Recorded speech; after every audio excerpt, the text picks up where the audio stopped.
की माँ ने धर्मवीर को सोता हुआ देखकर उसके चेहरे पर अभी भी वही भोलापन और मासूमियत थी जो 15-20 वर्ष पहले नजर आती थी, देख रही थी।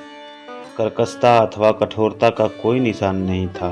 माँ की सिद्धांतपरता एक क्षण के लिए ममता के आंचल में छिप गई। माँ ने बेटे से दिल से हार्दिक भावनाओं को देखा। इस नौजवान के मन में सेवा की कितनी उमंग है, कौम का कितना दर्द महसूस करता है, पीड़ितों से कितनी हमदर्दी है।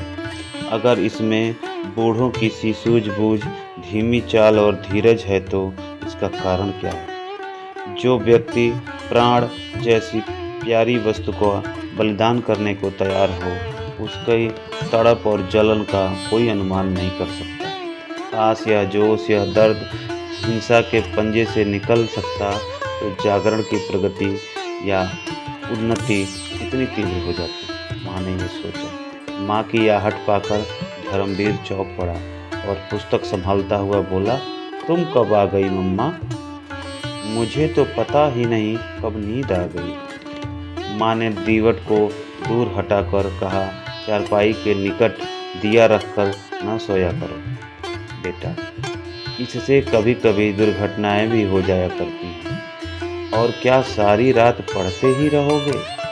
आधी रात हो गई है, आराम से सो जाओ। मैं भी यहीं लेट जाती हूँ, मुझे भीतर न जाने क्यों डर लगता है।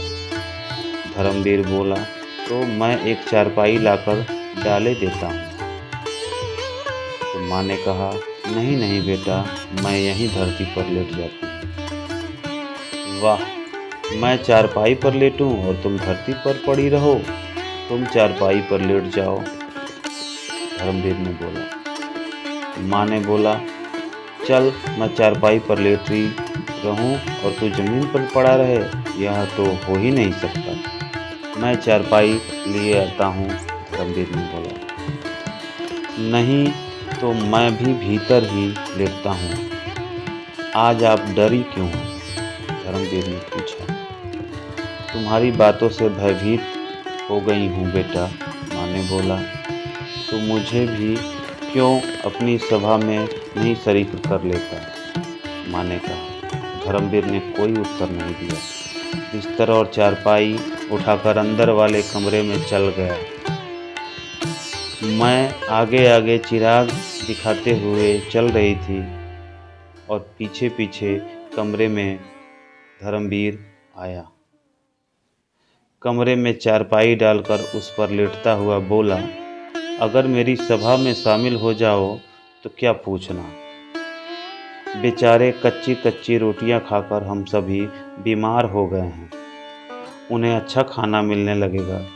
फिर ऐसी कितनी ही बातें हैं जिन्हें एक बूढ़ी औरत जितनी सरलता से कर सकती हैं, एक नौजवान हरगिज नहीं कर सकता।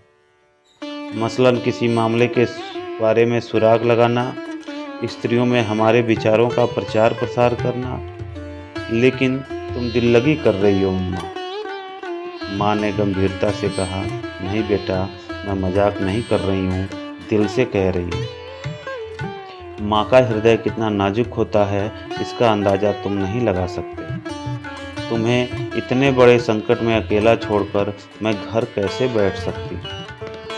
जब तक मुझे कुछ नहीं पता था दूसरी बात थी, लेकिन अब यह बातें जान लेने के बाद मैं तुमसे अलग नहीं रह सकती। मैं सदा तुम्हारे बगल में रहूँगी और अगर कोई अवसर आया तो तुमसे पहले मैं अपने आप को कुर्बान करूँगी। मरते वक्त तुम मेरे सामने होंगे।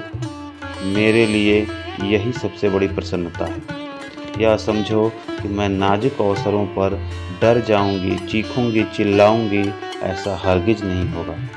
सख्त से सख्त खतरों के सामने भी मैं डटकर खड़ी रहूँगी। चाहे जो भी हो स्थिति, मैं सभी का सामना करूँगी। तुम मेरी ज़बान से एक चीख भी नहीं सुन सकोगे। अपने बच्चे की सुरक्षा के लिए गाय भी शेरनी बन जाती है। मैं तो एक माँ हूँ, वो भी धर्मवीर की माँ हूँ। धर्मवीर ने भक्ति से बेचैन होकर माँ के पैरों को चूम लिया उसकी नज़र में वह कभी इतने आदर और स्नेह के लायक न थी। दूसरे ही दिन परीक्षा का मौका उपस्थित हुआ। अगले पार्ट में हम देखेंगे कि इसके बाद से इस कहानी में क्या घटनाएं